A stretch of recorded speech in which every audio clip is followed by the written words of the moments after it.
Hi guys, it's Shanae and welcome back to my channel, and today I'm going to be reacting to episode 9 of Only Friends.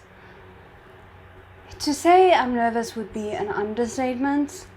There's so much that went wrong in the previous episode, and I'm kind of hoping we'll get a little bit of a reprieve in this episode, but I don't want to bank on it. So yeah, we're just gonna see how it goes. I am intrigued to see where it goes after the end of the previous episode, but I just feel as if it's gonna be all the friends turning on Ray because of everything that happened in the previous episode. I don't know, on the one hand, I feel like Ray does need to hit rock bottom in a sense, but I just don't want to see it happen at the same time. And I feel like it depends on how they handle it. So anyway, before we do get into it, however, I just want to say a quick massive thank you to all my amazing patrons and channel members. If you're interested in joining either of those for uncut and exclusive reactions, links will all be in the description below, along with my social media and my PO box. And if you want to subscribe, that's always greatly appreciated. Now without further ado, let's get into today's video. The return. Do I want to get my hopes up? I don't know.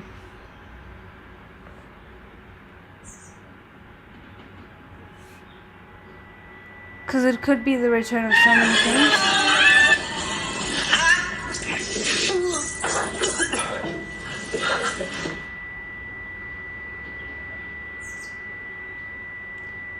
I mean, the fact that he can even remember some of that is quite surprising. Oh, that's great. อ้าวมิวเชื่อไม่เลยอ่ะเชื่อมกลับไปตั้งแต่เมื่อคืนแล้วอ่ะส่วนเลคงเมาหลับอยู่ข้างบนอ่ะเมื่อคืนมันหนักมากเกิดอะไรขึ้นบ้างวะจำไม่เห็นได้เลย You do though, or at least seem like จำไม่ได้ดีแล้วเมื่อคืนเละเทะมากเลยอ่ะ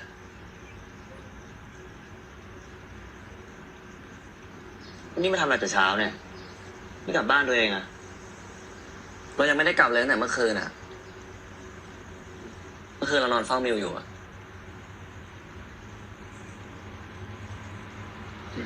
แล้วนี่มิวหิวไหมอยากกินอะไรหรือเปล่าในตู้เย็นมีไข่ขนมปังอยู่อ่ะไม่เอาอ่ะจะกลับบ้านละ I thought he might fall into the pool. Are we gonna get the dramatic rescue scene from that? But also, before we get to that, this isn't really a mark against Top, because it's very normal. But I kind of would have loved it if he hadn't said oh, I was taking care of you, because it kind of seems like trying to push himself on me again, and seeking validation and trying to get on his good side. If he'd just kind of let it be and not really answered that part of the question and just been do you want something to eat, we could have still gotten the sense of him taking care of Mew, and Mew would have gotten that sense. And then maybe if he remembered later that Top was taking care of him, it would have been very nice, because then it's not Top telling him and showcasing it, which again, it's not that deep, even though I'm overanalyzing it, but I feel like it would have just added another good tick in his name if it didn't feel like he was showcasing the good deed he done. Hey, Miu! Miu!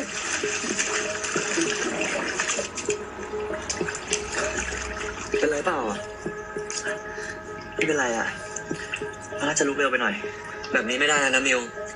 แล้วมิวต้องดูแลตัวเองได้แล้วอ่ะไม่งั้นมันจะพังไปหมดทุกอย่างอ่ะ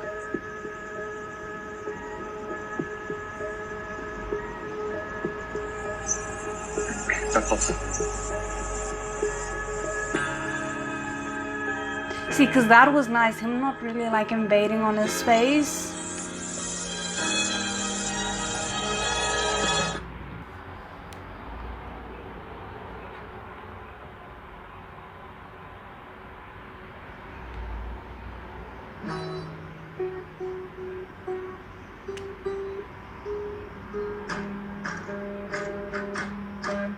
I'm kind of surprised we didn't see the direct aftermath of Ray waking up.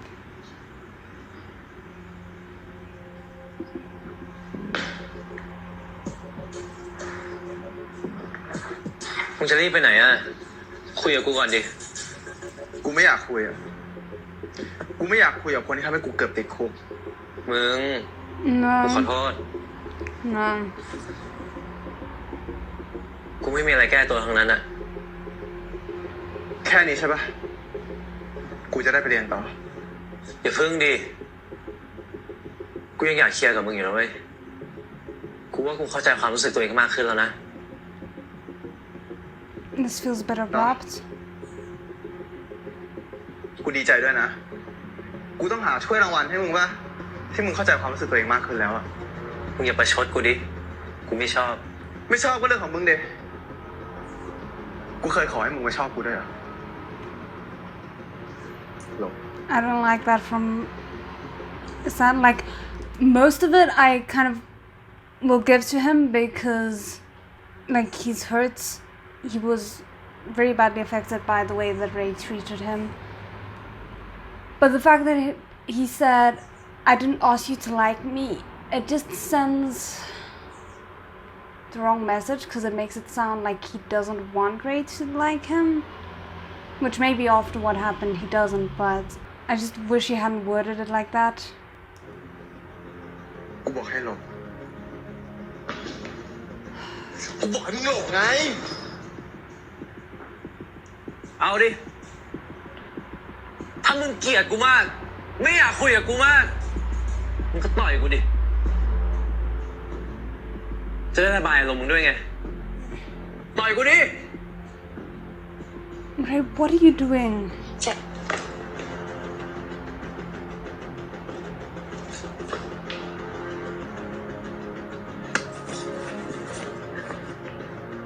มึงเข้ามาในชีวิตกูแล้วอ่ะกูไม่ปล่อยมึงไปหรอก I don't like that. That sounds อย่าปล่อย toxic. กูป่ะ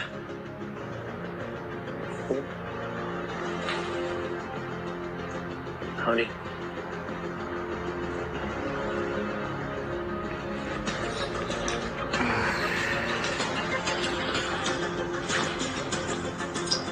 I'm really not happy about this.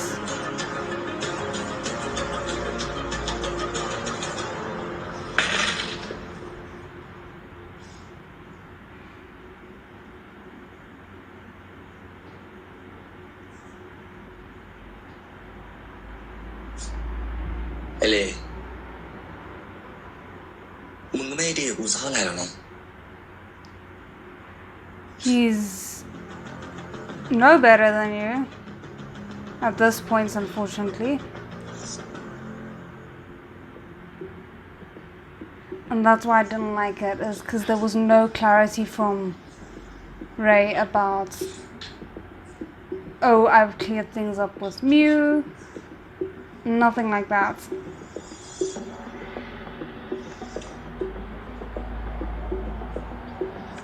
Always the case, it seems. รูปพอร์เทรตแบบนี้มันจะถ่ายง่ายนะแต่ถ่ายให้สวยอะยากเหมือนพี่ดึงเอาความรู้สึกของพวกเขามาได้อะส่วนใหญ่คนที่กูถ่ายอะกูต้องรู้จักประมาณนึงก่อนกูถึงจะดึงอินเนอร์เขามาได้แบบเต็มที่แต่กูว่ากูยังต้องฝึกเยอะว่ะพี่ถ่ายผมบ้างดิผมยังไม่เก็บไว้อะแต่ผู้ชายคนนั้นนะใช่แต่ผู้ชายคนนั้นน่ะกูถ่ายหลังเอาเสร็จแล้วนะพี่ทำความรู้จักแบบกูอ่ะ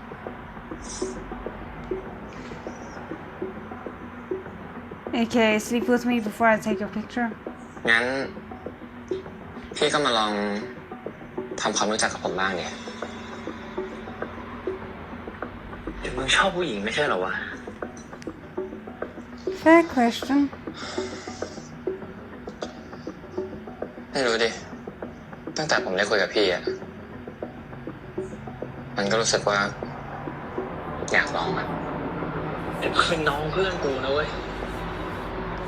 I'm liking seeing Boston be at least a little bit conflicted about it. เราก็ไม่ต้องบอกให้เจรู้ดิ Yeah, but everyone has a tendency of just finding these things out, it seems.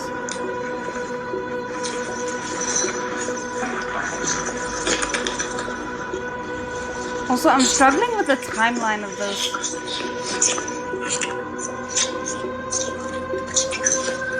Oh, the sounds. I can't with the sounds. Okay, I'm just gonna silence it a little. Oh, okay, that makes more sense.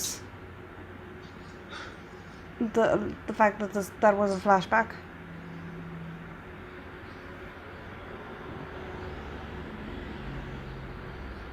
Now you just better hope that some of your photos aren't missing. คืนนั้นมันดีมากเลยอะพี่ ผมไปหาพี่อีกได้ปะ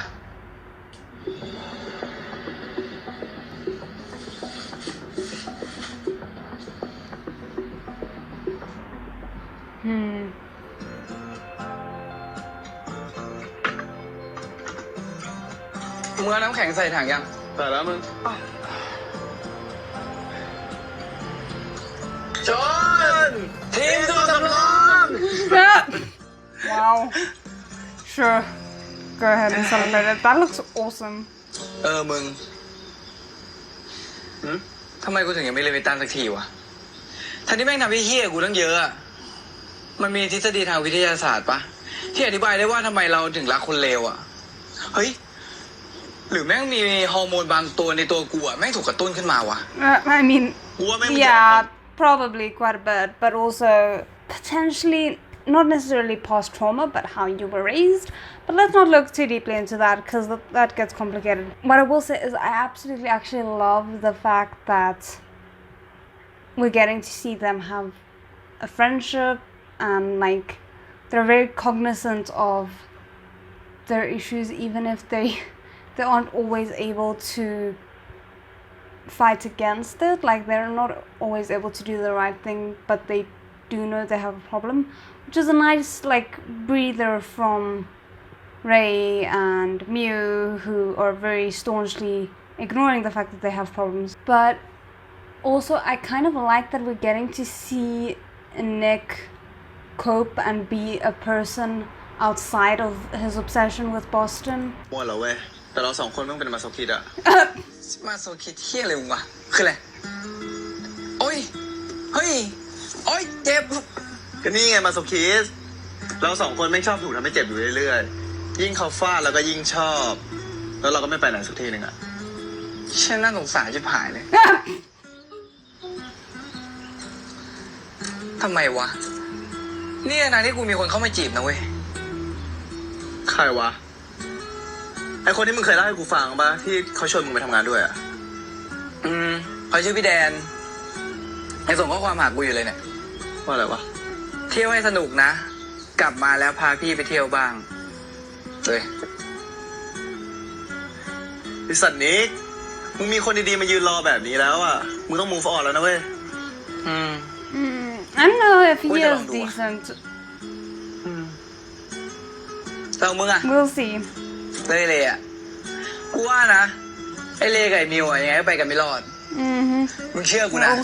สักวันหนึ่งนะไอเลต้องคานเข่ากลับมาหามึงแน่นอน Yeah, but do you want แล้วไงวะ to accept it when, มึงจะให้กูรอกินของ as you เหลือ said, you feel ไม่เอา like ด้วยหรอก a กู second ดูหน้า option? กูด้วยกูมันหล่อเลือกได้นะเว้ยหล่อดูดิดูหน้ากูดิมึงหล่อจริงอะมึงไม่มานั่งเล่นกีตาร์กูฟังแบบนี้หรอกสัตว์นี่มึงช็อตฟิลกูชิบหายเลยชน I hope they just kind of stay friends. I need just one solid friendship here.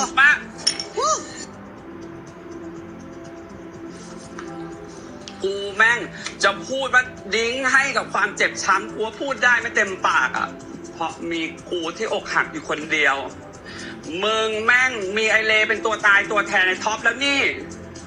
อะไรพี่โอไม่มีใครเป็นตัวตายตัวแทนใครอย่างนั้นน่ะผมก็รักไอเลมาจริงๆคนที่มันอยู่ข้างมาตลอดอะเราก็ไม่ควรมองข้ามถูกต้องปะล่ะเมลความดีแม่งซื้อความรักไม่ได้หรอกเว้ย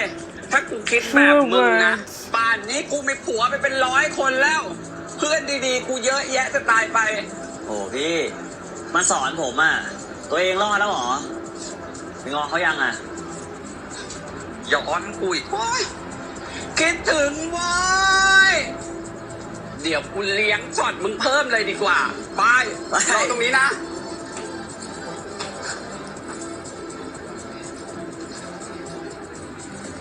I wonder what's gonna be his wake up call. สวัสดีครับ ขอชนแก้วได้ไหมครับได้สิครับ I don't think we're gonna get it in this episode, but I am curious to see what his wake up call would be, theoretically. นี่ขาประจำที่นี่เลยใช่ไหมครับผมเห็นอยู่บ่อยๆอ่ะเห็นอยู่บ่อยๆแล้วทำไมเพิ่งเข้ามาทักล่ะครับก็เห็นว่าน่ารักคิดว่ามีแฟนแล้วอะดิ You are, Sorry. though. เขามีแฟนแล้ว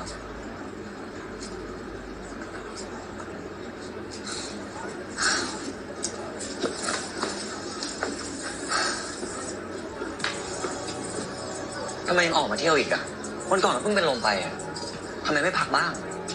แล้วยุ่งอะไรด้วยอ่ะชีวิตเราอ่ะไม่ต้องยุ่งได้ปะเราไปห้ามอะไรมิวไม่ได้หรอก This is exhausting. เราไม่มีสิทธิ์แต่เรามั่นใจนะว่ามิวรู้ดีว่ามิวกำลังทำอะไรอยู่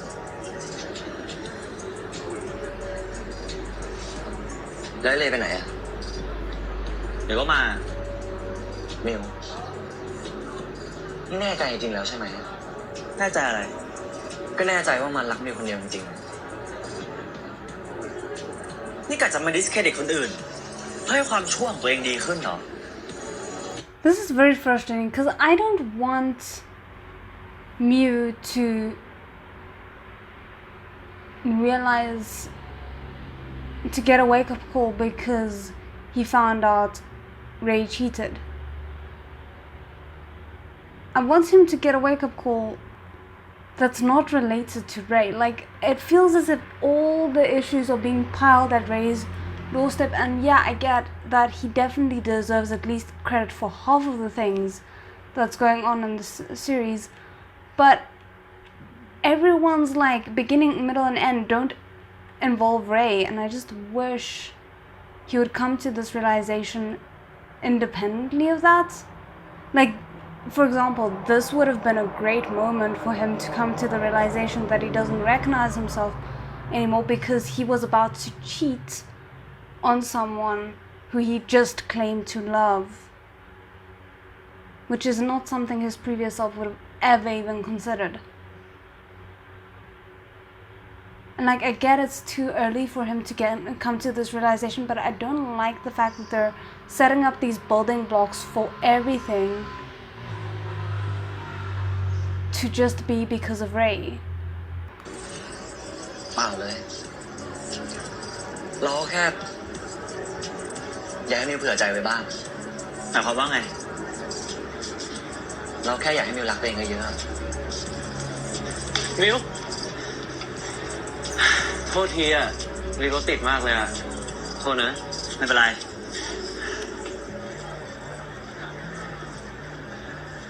ขอบใจมึงนะที่ช่วยกูวันนั้นอ่ะแต่จริงๆพ่อกูก็จัดการได้กูไม่ต้องยุ่งหรอกโทษทีว่ะ Ray still has such a way to go. กูจะเป็นต้องยุ่งจริง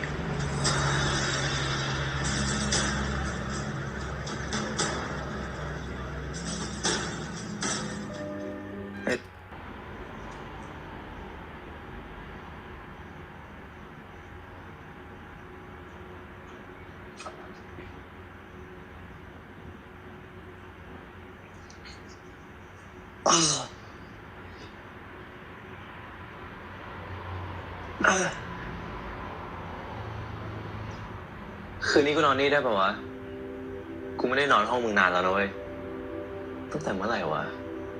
ตอนปี 2ป่ะวันเกิดไอ้เชื่อมอ่ะที่แม่งเมาหนักๆจำไม่ได้วะ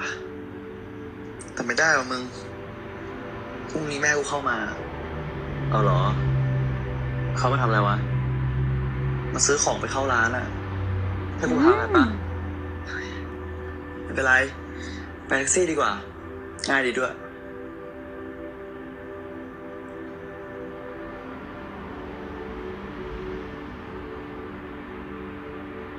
คืนเนี้ย So อยากอยู่ good กับมึงนะเว้ยมิวคนอื่นจะคิดยังไงก็ช่างเขานะเว้ยกูอะสนใจแค่มึงคิดยังไงกับกูมากกว่า If that were true you wouldn't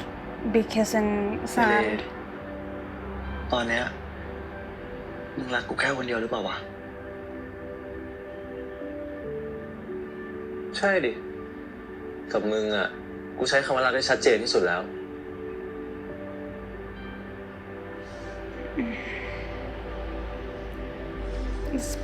That's painful.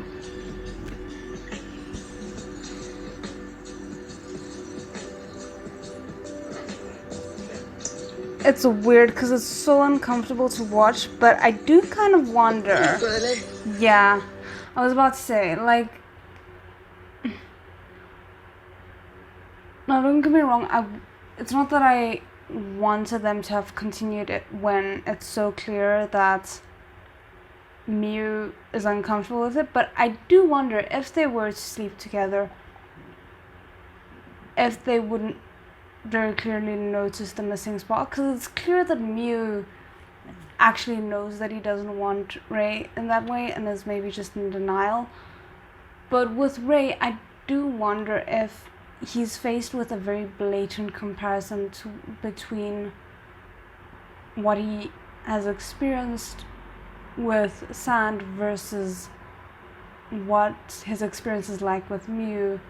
if that would make something click for him. แล้วเหรอ Mm-hmm. ทำไมวะมิวทำไมมึงถึงยอมไอ้ท็อปแต่ไม่ยอมกูอะ Don't สรุป like นี่ that. มึงแค่อยากได้กูใช่ปะมึงแค่อยากชนะไอ้ท็อปใช่ปะไม่ใช่ดิวะแต่มึงบอกเหตุผลกูมาได้ปะบอกกูมาได้ปะว่าทำไมมึงถึงไม่ยอมให้กูเอาสักทีอะ Sounds so Yeah, man. bad when you said like that. กูทำดีกับมึงมาตลอด4 ปีอะมันเทียบไม่ได้กับที่มึงเพิ่งเจอไอ้ท็อปไม่กี่เดือนเหรอ Fair feelings. ตอบกูมาดิ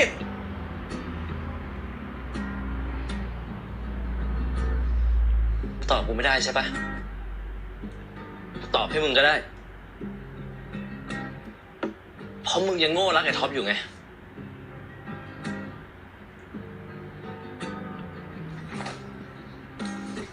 Tried to remember all the shit that went down. I don't know what your intention was. Like trying to memorize the Bible backwards to the start. And reciting Well, I mean, upside it wasn't down. pretty, but it was a step in the right Oh, direction. please, on your knees. A man, watch you defend. I'm right, therefore I fight. Don't do it. Come on. Ah. Lifelong. See the water flowing on the bridges. I'm my friend has come. Thank you for giving me that very small win. Show it to you. อยู่ไหนอะนี่เรานอนไม่หลับอีกแล้วอะมาหาหน่อยได้ปะไม่อยากกินยาแล้ว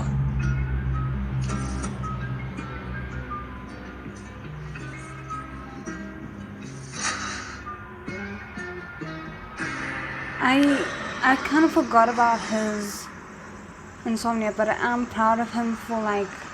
not immediately going to his coping ทำไมรับช้า mechanism. จังอะทำอะไรอยู่วะ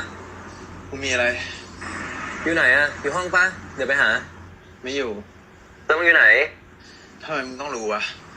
บอกมาเดี๋ยวกูไปหา มึงไม่ต้องมา กูไม่ได้อยากเจอมึง มึงอย่างงี้เง่าได้ปะรีบบอกมาดิเดี๋ยวกูไปหา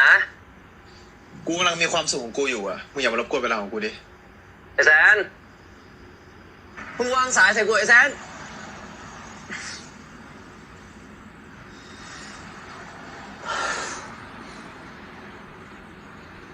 We've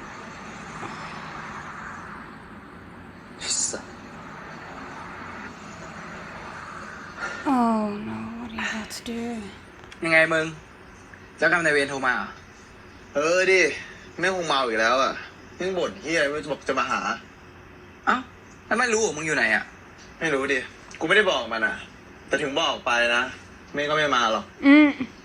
กูไม่ได้สำคัญขนาดนั้นอ่ะแล้วถ้าเมย์จะขับมาจริงๆนะไม่ต้องขับข้ามเขามา2-3 ชั่วโมงอ่ะ เฮ้ยมึง Oh, great, just like setting up all the things that will worry me. Number one, he might actually be a little bit drunk. He didn't look it. There was no precursor scene to imply it. So I'm hoping he's not and that it's just expectation rather than reality. But there's the possibility. Unknown roads, night, mountains. I'm worried. เว้ยคนเราแม่งทำได้ทุกอย่างนั่นแหละ แต่กูว่าสำหรับไอเลอ่ะมันไม่ใช่พลังแห่งความรักว่ะมันเป็นพลังแห่งความเงียบ Yeah. นะแดกดีกว่า This is a really cool camper van.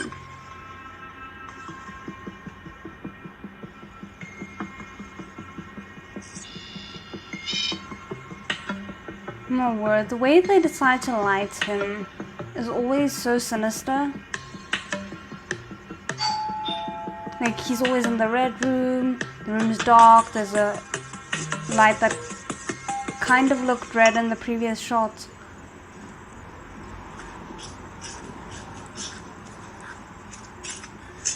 ไอ้ตอมมาทำอะไรบ้านกูดึกดื่นวะขอผมเข้าไปข้างในก่อนได้ปะกูทำงานอยู่ Why? มีอะไรก็รีบพูดมาแล้วทำไมพี่ไม่ตอบข้อความผมเลยอะ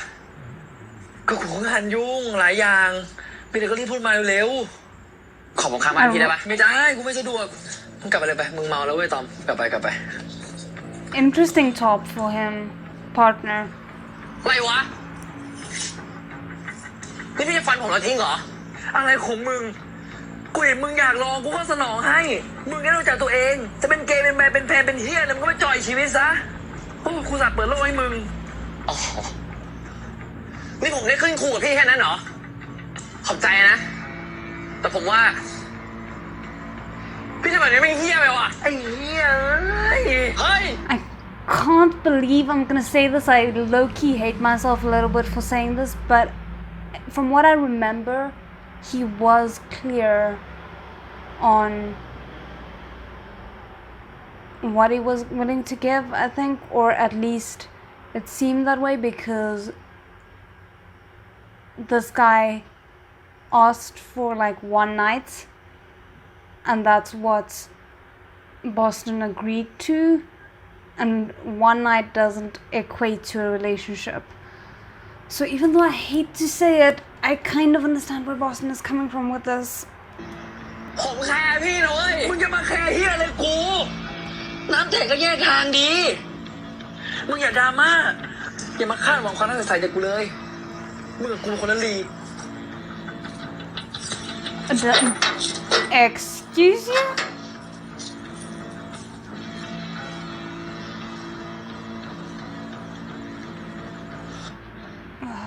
หนังที่กูชอบที่สุดของพิกซ่าคือ Inside Out มึงรู้จักปะ เอาจริงดิกูก็ชอบอินไซด์เอาท์เหมือนกันด้วย เฮ้ย จริงปะเนี่ย ไอตัวช้างในจินตนาการชื่ออะไรนะมึง บิงบอง Yeah. ไอ้บิงบองนั่นแหละ เฮ้ย ไอฉากที่แม่งหายไปอ่ะกูแม่งร้องไห้เลยนะเว้ย กูร้องไห้เลยเหรอ I Did also movie did, call but it's not surprising. I กูชอบ cried คุยกับแม่ซื้อ everything. มีอะไรปะ ฮะเป็นไงวะ แม่ครับมาเล่นกับผมหน่อยผมอยากเล่นด้วยผมไม่มีเพื่อนเล่นซื้อเขาเล่นให้หน่อยได้ไหมครับ ว่ามึงอะไม่ได้เหงา มึงอะบ้า Yeah.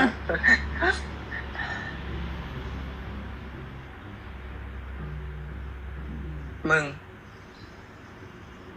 ทำไมเราสองคนไม่เอากันเองวะ No, no, เฮ้ย no, ผม no. เนี่ยมึงเมาปะเนี่ย Mm-mm. ไม่เอามึงเป็นรูเมทกูนะเว้ย กูพูดจริง No. มึงกับกูก็ชะตากรรมเดียวกันนะรักคนที่เขาไม่รักเราทั้งที่เราสองคนไม่ They couldn't just have one solid friendship in this. They had to make it complicated. Really? แม่งมีดีจะตายห่าทำไมต้องรอคนเหี้ยๆพวกนั้นวะ จริงๆอ่ะ กูคิดภาพเวลาเป็นแฟนกับมึงอะ Nah, ก็ no, no, no. Yeah, I Don't make each อะไร other ขอ the งมึงเนี่ย rebounds. ความเหงามันเป็นขั้วบวกขั้วลบเปล่าวะฮะ กูพูดจริงๆมึง Nick, you were doing so well. No.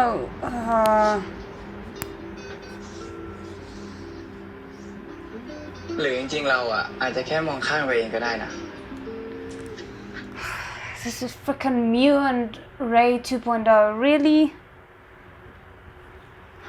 Like the overlooking thing. And the thing is, I actually would have liked to see Ray show up while they were just kind of chilling, and seeing what Ray would make of that. But now, if Ray shows up, he's gonna show up while they're in a compromised situation.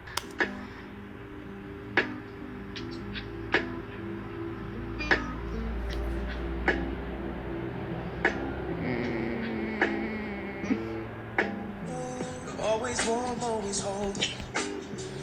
Biggest part of my story. Oh, the sounds are killing me. The sounds are killing me. Bringing me here to my glory. Okay. Yay! Yay! Okay. พี่จู่กับมือแล้วกูไม่รู้สึกเพี้ยอะไรเลย กูเหมือนกัน Thank ไม่สปาร์ freaking เหี้ยเลยวะ goodness. อายไหวสัตว์กูแม่งเสลยชิบหายเลยอะโอเควะ Thank you. Thank you for giving me that. ถามเพื่อนกัน Frick.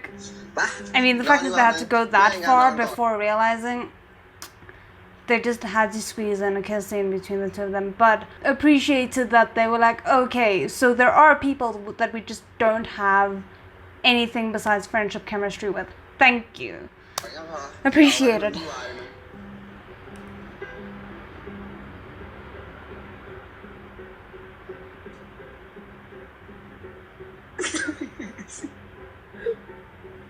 ทำเหี้ยลงไปวะ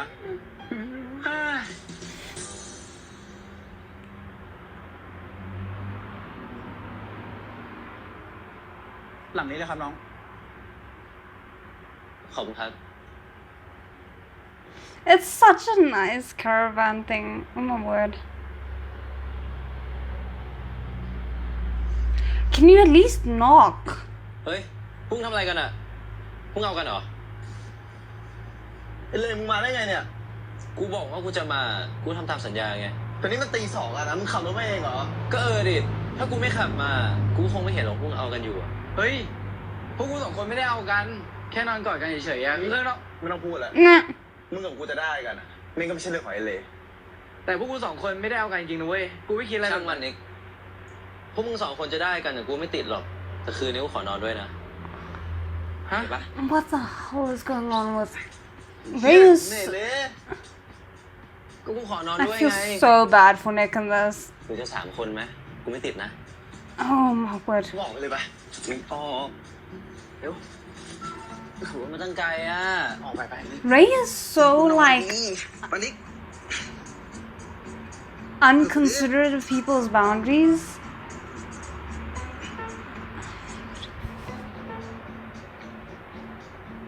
I'm sorry, Nick, that you have to be the third wheel in this. แล้วนี่มึงรู้ได้ไงเนี่ยว่ากูอยู่ที่นี่อ่ะ ก็ไอ้นิกมึงลงสตอรี่เช็คอินไว้อะใช่ไหมนิก The betrayal. นอนฝันดีนิก This is way funnier than it has any right to be.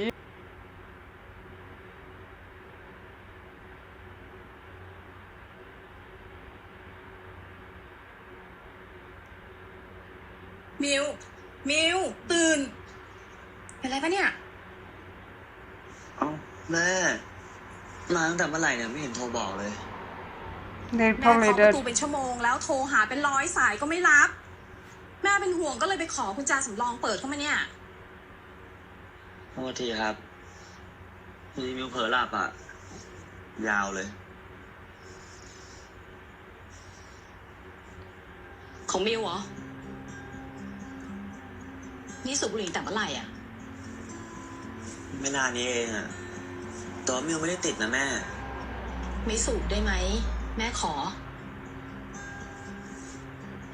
มิวช่วงนี้มีปัญหาอะไรหรือเปล่าลูกมีอะไรก็บอกแม่ได้นะ I actually would แม่ว่ามิว love เปลี่ยน it ไปนะ if, ดู like, โซมแล้วก็ผอมลงด้วยเนี่ย the Maybe change like that. came from his มิวก็ parents. แค่โปรเจกต์จบเฉยๆอ่ะ Maybe it's because it just doesn't generally work, but sometimes the concern from loved ones does work, and it would be nice to see that portrayed like every once in a while. But with these kinds of series, I just don't have hope for that being the case because they really like the writers for these kinds of series just generally like to see how deep of a grave a character can dig for themselves before they hit rock bottom แต่ดีขึ้นแล้ว and change. ไม่ต้องห่วงนะแม่ แต่แม่ว่ามีปะ มิวไปอาบน้ำก่อนดีกว่า จะได้ไปซื้อของกัน Yeah, I know. That would have been too easy, I guess. ดี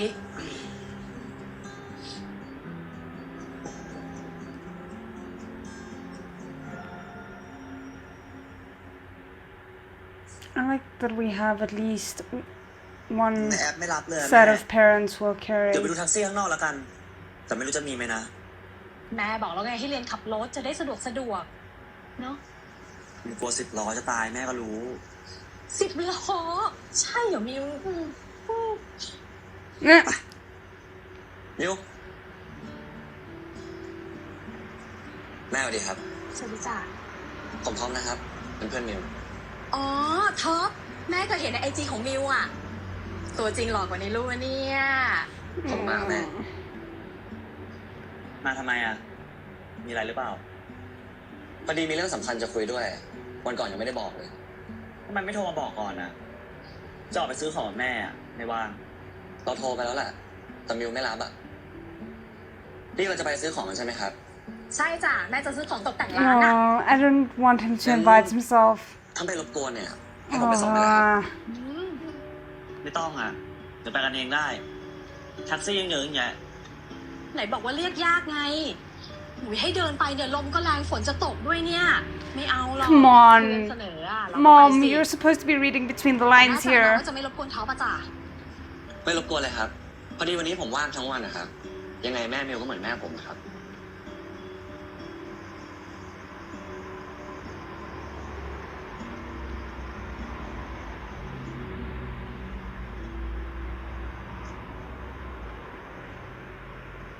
How on earth did they end up in that position with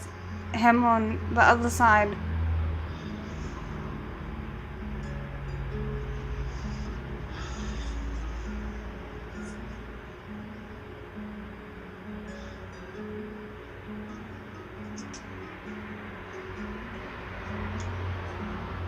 กูกลับบ้านก่อนนะมึง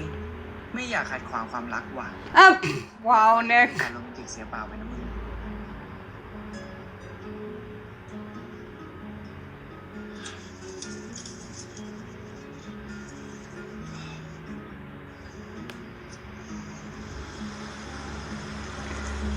It is very beautiful.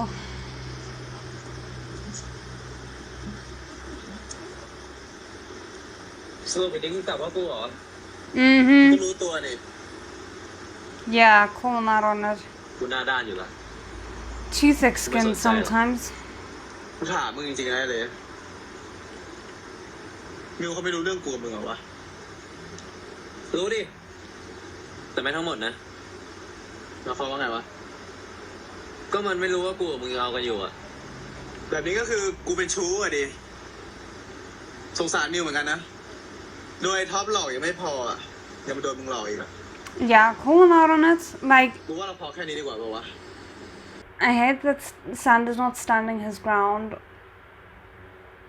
but I am glad that he's not just ignoring what they're doing. Like, obviously he's an accomplice, I suppose you can say, to it, but is not just kind of being like, yeah, no, it's not my concern. He's still calling Ray out on it. เฮ้ยแซน I hate that voice from him. มึงก็เป็นคนสำคัญของกูเหมือนกันอะอย่าคิดมากดิ มึงเลิกพูดจาแบบนี้ได้ป่าวะ กูไม่ใช่สิ่งของนะเว้ยที่มึงจะมาแสดงตัวเป็นเจ้าของอ่ะ Yeah. กูก็มีความรู้สึก มึงทีกูดีๆหน่อยดิวะ เฮ้ยกูว่ามาพูดตรงกันดีกว่าวะ กูยอมรับก็ได้ กูชอบมึง แต่กูก็ชอบมึงมากด้วย กูหึงมึงกับมิว แต่กูก็ทำอะไรไม่ได้บอกว่า แต่ที่กูพูดเนี่ย กูไม่ได้อยากให้มึงกลับไปนั่งเลิกกับมิวหรือทำที่อะไรก็ตามนะ กู กูแค่ไม่อยากเป็นตัวเลือกของใครแล้วมึงก็อย่าเสือกมาสงสารกูด้วยความรู้สึกกูอะจัดการเองได้เว้ย Yeah, but what I don't like is Ray has shown a pattern of ขอบใจนะที่พูดตรงๆอ่ะ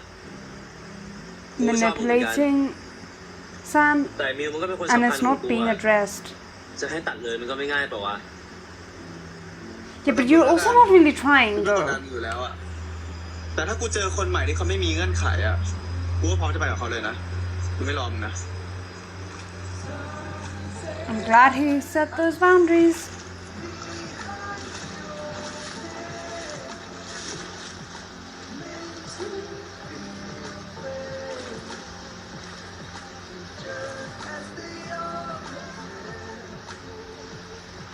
But what is sad is like the way that Ray is treating Sand at the moment, he doesn't deserve Sand. Like he needs to get his act together.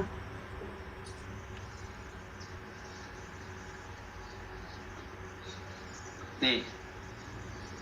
Don't ส่งแล้ว do กลับเลย it. ก็ได้นะ ไม่ต้องรอ เดี๋ยวเรียกรถกลับเองอ่ะ Don't do it. Don't do ไม่ it. เป็นไรอ่ะทางนี้รถหายากแถมของมิวก็เยอะด้วย เดี๋ยวเราช่วยดีกว่า พูดอะไรก็รีบพูดมาเถอะ จะมาคุยเรื่องเลใช่ปะทำไมอ่ะแล้วอีกอย่างมันเกี่ยวอะไรกับท็อปด้วยเหรอ ก็แค่อยากให้มิวรู้ว่า คนที่มิวคิดว่ารักแล้วก็หวังดีกับมิวมากที่สุดอ่ะมันก็ไม่ได้ดีไปซะทุกอย่างหรอกนะ แต่ไม่เป็นไรอ่ะเราไม่อยากใช้วิธีสกปรกเพื่อสร้างโอกาสให้มิวกลับมาเราปล่อยมันเป็นเรื่องของมิวดีกว่านะ เราไม่เข้าไปยุ่ง Even though I'm glad he didn't show it, the way that he's like sowing doubt, the way that he's sowing doubt in Miu's mind, and then just being like, oh, you know, but I'm not gonna play dirty, and then is not gonna show it. It's a little bit frustrating because it's like when someone says, oh, you know that. Oh, you know what? No, never mind. I'm not going to tell you. It's okay. It's like, if you weren't going to tell me, why make me curious about it in the first place? ไหนๆก็ตามอะไม่ว่าเราอยู่ในสถานะไหนนะเราเป็นห่วงมิวเสมอ แต่ถ้ามิวคนใหม่ที่ชอบปาร์ตี้อะเป็นมิวคนที่อยากเป็นจริงๆแล้วเราก็เราแฮปปี้ด้วย แต่ว่าถ้าไม่ใช่อ่ะเราก็อยากได้มิวคนเก่ากลับคืนมา I like that. Like, the sense of I'm not gonna sit by and watch you destroy yourself, but I ขอเพิ่มตรงนี้ค่ะเท่านี้ค่ะ care for you and I liked who you were. แม่ครับเดี๋ยวผมช่วยครับ ขอบคุณนะ เป็นไงครับแม่ได้ของครบไหมครับ ครบจ้า ได้เกินด้วยเนี่ย เยอะกว่าที่ต้องการเยอะเลยเนี่ย ขอบใจมากนะที่วันนี้มาช่วยอ่ะ แล้วก็ไหนๆช่วยขนาดนี้แล้ว ถ้าช่วงคริสต์มาสท็อปว่างนะลูก ไปที่ร้านไปดูสถานที่ เผื่อว่ามีไอเดียอะไรจะได้เสนอพวกเรามาตกแต่งร้าน แม่อยากได้เทสวัยรุ่น แม่ เดี๋ยวมิวช่วยดูให้ก็ได้ ไม่ต้องกลัวคนอื่นเขาหรอก เว้ยไม่รบกวนเลยครับ ผมไม่อยากไปอยู่แล้วแล้วผมก็อยากเห็นร้านคุณแม่ด้วย ต้องมาปุ่นเหมือนครอบครัวคุณแม่แน่เลยนะครับ ปากหวาน Him รู้จัก treading ผู้ใหญ่ด้วย over Miu's boundaries. ยังไงก็ฝากมิวด้วย Like, there's parts of this that I love from him, and then parts I just feel uncomfortable กิน with. ให้เยอะๆหน่อยเราอะพวกของที่แม่เอามาฝากเนี่ย กินให้หมดเลยนะ แล้วก็อย่าลืมเอาไปฝากท็อปด้วย เขารวยจะตายแม่ เขาหากินเองได้ไม่ต้องแบ่งเขาหรอก ของดีของบ้านเราอะหากินยากนะ เนี่ยที่แม่เอามาเนี่ยเอามาจากร้านเลยนะ แม่ทำเองอร่อยนะใช่ Wow. ถ้างั้นดีเลยครับ Cool. ผมก็อยากกินอยู่แล้วครับ ถ้าอย่างนั้นต้องไปบ้านแม่ให้ได้เลยนะ อืมจะปฏิเสธยังไงดีล่ะครับ แต่ถ้ามิวอนุญาตเนี่ย ยังไงผมก็จะไปให้ได้เลยนะครับ ถึงไม่อนุญาตก็ไป Appreciate ได้ that. อันเนี้ยแม่ชวนเอง Uh, the moms are just missing the mark on this. ไปดีกว่านะ Ooh, missing the เนี่ยช่วยดู subtext, หน่อ I ยว่ายังไง suppose. ดีอะ อ๋อ ได้เลยครับ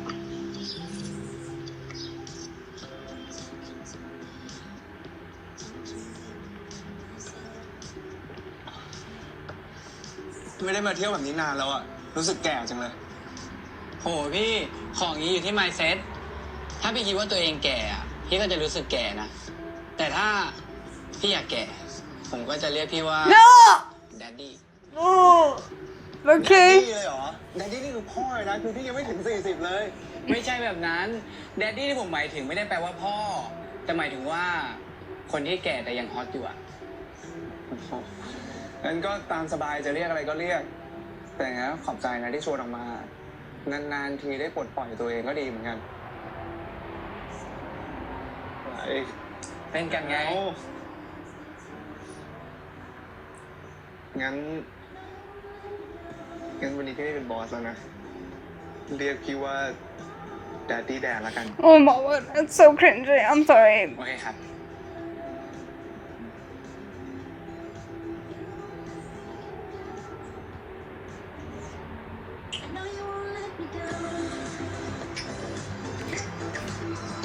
You know, I would actually like it if he ended up with Dan, despite the cringy dialogue. Instead of going back to Boston, I mean, we could also just have him not end up with anyone, because everyone doesn't necessarily have to be paired together. But yeah, he doesn't look invested. But like, I'm not gonna lie, I'm not gonna enjoy it if he and Boston end up together, because they just seem so toxic together.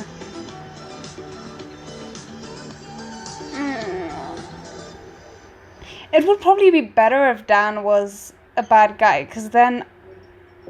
I wouldn't feel so bad about เดี๋ยว Dan being ไปเข้าห้อง used. น้ำกันนะ พี่รอที่โต๊ะนะ เดี๋ยวมาครับ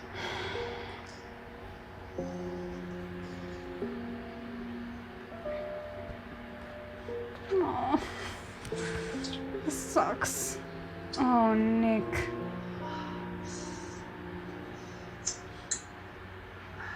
Them just really over here hooking up in what? A bathroom? คนเข้าอยู่ Come on, Nick. Oh, this is so awkward. มึงตามมัวเหรอ Yeah. แจ้งตำรวจจับมึงแล้วนะ กูไม่ได้ตาม กูบังเอิญมาเจอ มึงเคาะตัวน้ำกูต้องการอะไร Fair กูแค่ point. อยากคุยกับมึงเป็นครั้งสุดท้ายอะกูอยากบอกมึงว่า กูเสียใจกับเรื่องทั้งหมดที่เกิดขึ้นจริงๆนะมึงไม่ต้องยกโทษให้กูก็ได้ แค่อยากให้มึงรู้ไว้อะว่าเวลากูได้อยู่กับมึงอะกูโคตรมีความสุขเลยนะสำหรับ Okay. กูอะกูเป็นคนเก่งมากเว้ยสักวันหนึ่งมึงก็คงได้เป็นตากล้องชื่อดัง อย่างที่มึงอยากเป็นอะแล้วมึงก็ไม่ใช่คนเลวด้วย เพื่อนๆอะเขารักในสิ่งที่มึงเป็นแบบนี้แหละ มึงไม่ต้องเปลี่ยนตัวเองหรอกนะ เพราะขนาดกูอะยังรักมึงในแบบที่มึงเป็นแบบนี้เลย Oh. Like, it's nice in a way, because I don't think this is the kind of sentiment that he often gets to hear. Because he doesn't allow people close enough to hear it from romantic partners who are the most likely to say things like that. And his friends, I kind of actually don't necessarily agree with Nick's assessment of how much his friends care for him. But at the same time, this is just so awkward. ได้เจอกูแล้วแหละ Okay. กูมาให้มึงเห็นหน้าเป็นครั้งสุดท้ายอะ If you can keep to that, I'd be really proud of you. โชคดีนะมึง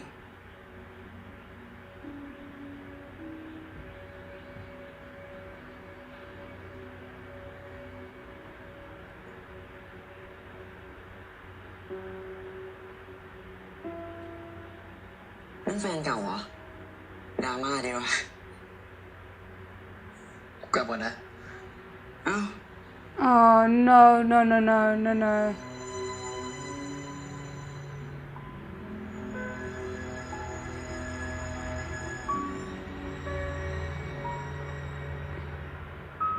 I stay by the fact that I would really like it if Nick and Boston don't end up together. Because sometimes you need a person to open your eyes to there being more in a situation than you initially gave it credit for, but it doesn't mean that you need to then also benefit from that person in that way that they open their eyes to. Like how should I put it? If indeed after this Boston decides that he actually wants more from a relationship than just sex, I would very much like it if he could have that growth and then find his partner in a separate person from the person who originally initiated that growth for him.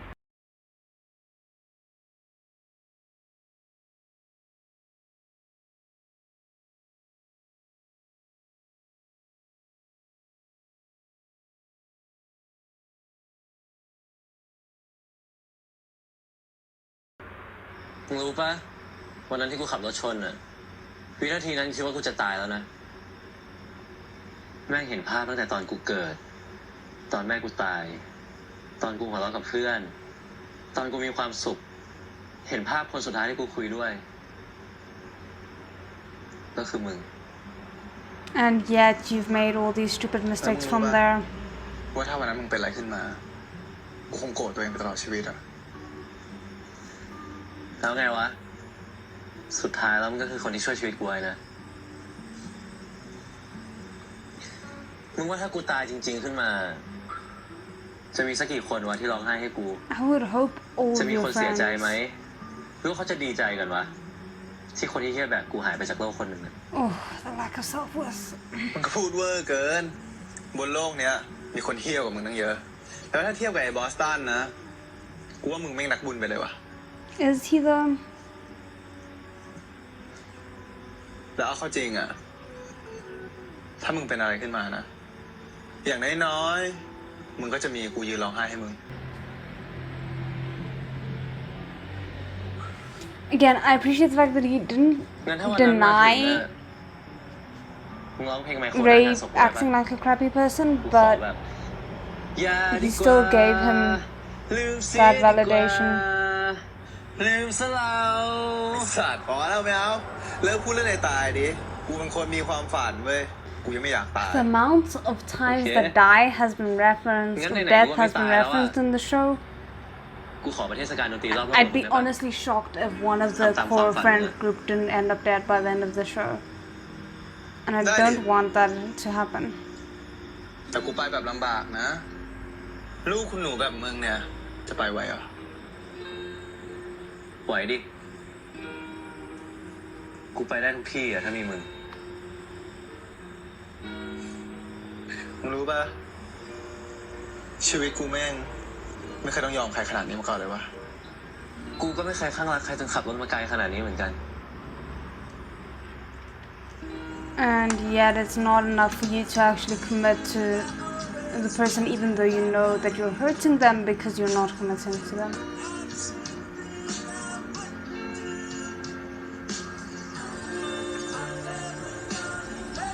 Damn, okay.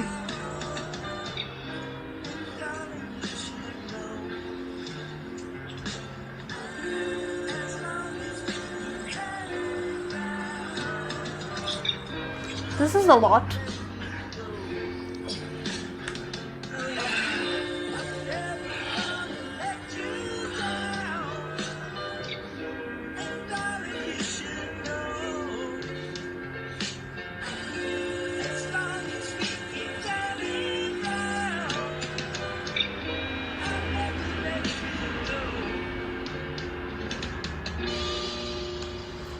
Ah. มึง กูใกล้จบโปรแกรมมาเป็นประโยชน์แล้วอะขอบใจนะที่มาเป็นเพื่อนไม่เป็นไร มึงก็อย่าลืมไปหาจิตแพทย์เรื่องเลิกเล่าด้วยอะAnd what about you? Pot to just call the kettle black? คืนนั้นมึงหายไปไหนมาวะโทรไปก็ไม่รับกูเป็นห่วงนะเว้ย ไปหาเพื่อนอะ เพื่อนนี่ใช่แซนปะ Yeah, I mean, Miu is not dumb. The guilt is written all over your face. ไอ้ท็อปบอกมึงเหรอท็อปรู้เรื่องนี้ด้วยเหรอกูว่าเดาจากพฤติกรรมมึงก็แหละ พี่โอก็รู้คนอื่นก็รู้พี่เห็นบอกกูเลย ไม่รู้ว่า His reaction isn't what I กู was แค่ไม่อยากเสียมึง expecting. ไปอะมิว แล้วมึงทำแบบเนี้ยมันก็ไม่ต่างจากที่ท็อปทำกับกูเลยนะเว้ย Yeah. You're just not that hurt about it because you never actually loved him in that way.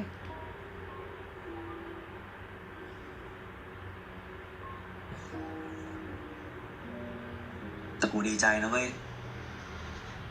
ที่มึงเลิกแซนอะ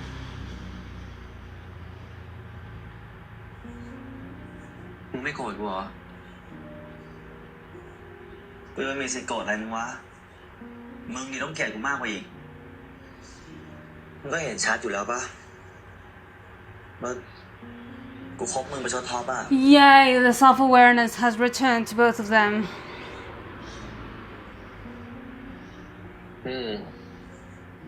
จริงๆกูก็รู้อยู่แล้วแหละแต่กูพยายามหลอกตัวเองอะพยายามหลอกตัวเองคิดว่ามึงอาจจะรักกูจริงๆก็ได้แต่มันก็เห็นชัดแหละว่ามึงยังรักกับท็อปอยู่อะ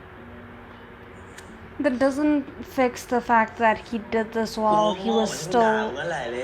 kind of in a relationship with Miu, ขอโท but ษกูไม่ตั้งใจจะด่า Miu มึง already อะ told him that, so.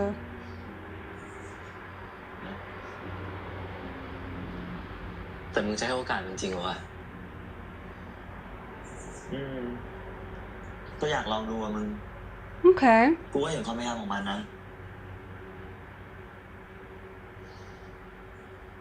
แล้วแต่มึงแล้วกัน แต่ถ้าคราวนี้มันเที่ยกับมึงอีกอะกูเอามันเข้าโรงพยาบาลแน่มึงคอยดูเลย มึงอะห่วงตัวเองเถอะมึงเจอ I คน am ที่ชอบ intrigued to แล้ว see if ถ้าเขา Miu's ชอบมึง also ก็รักมึง gonna อะ like ก็ try รักษา and ไว้ดี quit นะเว้ย the smoking and the drinking. ไม่ได้มีใครเขาทนได้ทุกเรื่องนะเว้ย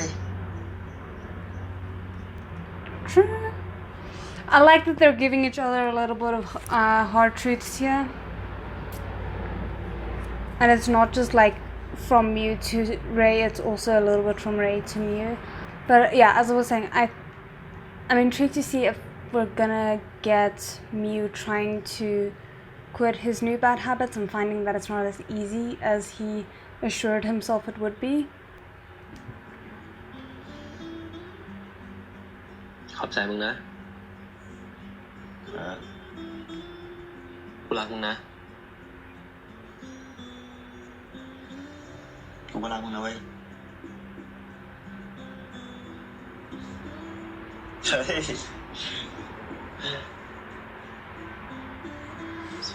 This was a healing moment between them that I wasn't น่าจะ expecting. มองหน้าเนี่ยติดวะ มึงพลาดประสบการณ์ที่ดีในชีวิตไปเลยนะเว้ย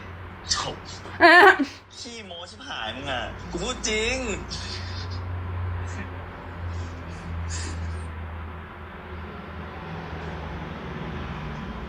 อย่ามาขอโทษอ่ะ ขอโทษกับความแย่ห่างกูช่วงเนี้ย ของออกแล้วเหรอเพิ่งรู้ตัว เชื่อมกูไม่ได้ผีเข้า Well, the necklace isn't off yet, so we'll จริ see. งอ่ะอยากให้มึงเข้าใจนะเว้ยว่าสิ่งที่กูโดนอ่ะมันทำให้กูเสียความมั่นใจในตัวเองขนาดไหนอ่ะ กูก็แค่คิดว่าถ้ากูเป็นคนอื่นได้อ่ะกูจะแข็งแกร่งขึ้นอ่ะ แล้วเป็นไง ไอ้มิวคนนั้นเนี่ยยัง can't come to the phone right now อีกไหม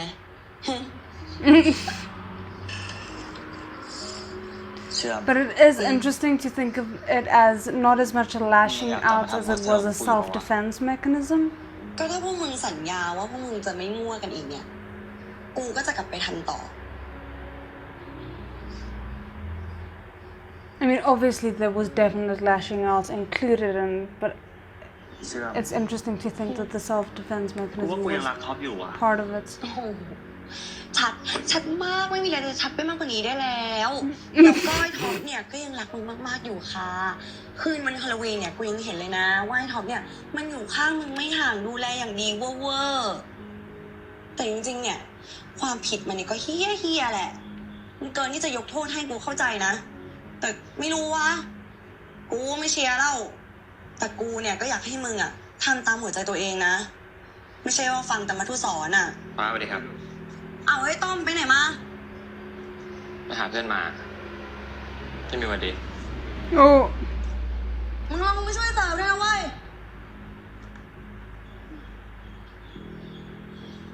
ต้อมเป็นไรวะ มันเพิ่งเลิกกับแฟนก็คงน้อยแดกอยู่อะมึงไม่สนใจหรอกเดี๋ยวมันก็มีแฟนใหม่เฮ้ย มันเรียนนี่มันง่ายกว่าปะวะ เป็นเฮียอะไรเนี่ยก็ยากหมดนั่นแหละค่ะ Yeah. มันอยู่ที่ตัวเนาะแล้วแดกเส้นอืดไปแล้วเนี่ย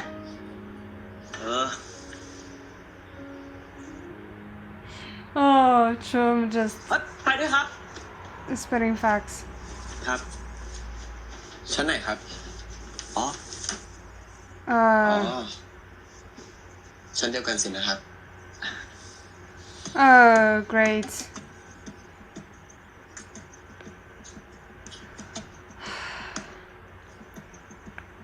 The fact that they didn't show his face immediately told me that there was gonna be some kind of trouble.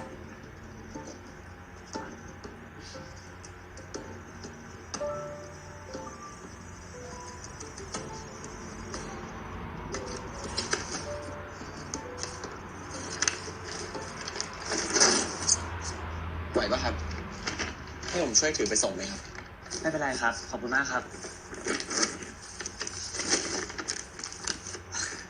ไม่เป็นไรจริงๆครับ ห้องผมข้างหน้านี่เองครับ ห้องผมก็อยู่ตรงนี้เหมือนกันครับ Oh no, why am I getting like stalker vibes?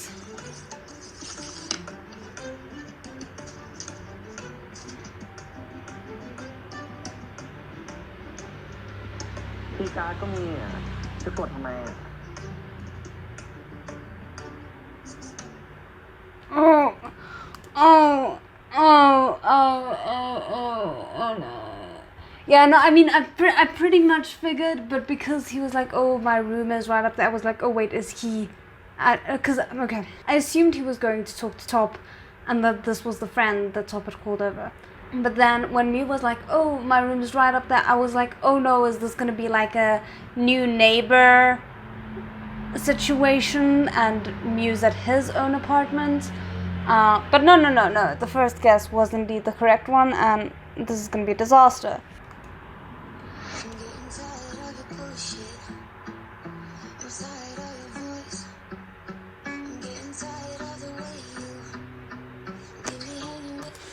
I mean, we knew it couldn't just be that simple, could it? Okay, so that is the end of the episode. That was a complex episode, but I think it was a very good episode. There were some moments that I really liked, despite a lot of disagreements about the characters' actions. I like where Ray and Mew's friendship ended off now here by the end of the episode, and the fact that there wasn't this blow up between Ray and Mew that I kind of expected there to be.